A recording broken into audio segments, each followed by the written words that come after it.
दुकान से अंडे लेने गई थी, तो एक अशरफ नाम का बंदा है, तो उसने मेरे साथ एक और साथी ने, दोनों ने मिलकर मुझे गाड़ी में डाल दिया और वहाँ पे मुझे गन्ने की फसल पे लेके गए। तो उन्होंने मेरे साथ वहाँ पे ज़्यादती की है। तो अज्जोवाल के एक रहने वाला चौधरी मुख्तार उसका नाम है, तो वो मुजरम को, दोनों जो मुजरम हैं उनको ना सपोर्ट कर रहे हैं। पर्चा दर्ज हो गया, लेकिन जो हाजी मुख्तार है ना वो मुजरमों को सपोर्ट कर रहा है, लेकिन पुलिस वाले जो है ना वो मुजरमों को नहीं पकड़ रहे। तो हमें वो जो हाजी मुख्तार है चौधरी है, वो गांव की है, तो वो हमें धमकियाँ दे रहे कि अगर आप लोगों ने मुझे और मेरे मियाँ को, अगर आप दोनों ने ये रिपोर्ट या पर्चा वापस ना लिया तो हम दोनों को वो कत्ल कर देगा।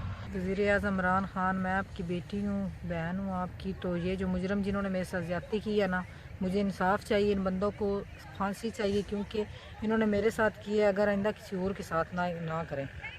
अगर आप अपने इर्द गिर्द किसी गैर मामूली वाक़े से दीना न्यूज़ अपडेट्स को आगाह करना चाहते हैं तो हमें व्हाट्सएप करें। हमारा व्हाट्सएप नंबर है 0313 550038 और तहसील दीना की अपडेट्स के लिए हमारा फेसबुक पेज लाइक करें। दीना न्यूज़ अपडेट्स, शुक्रिया।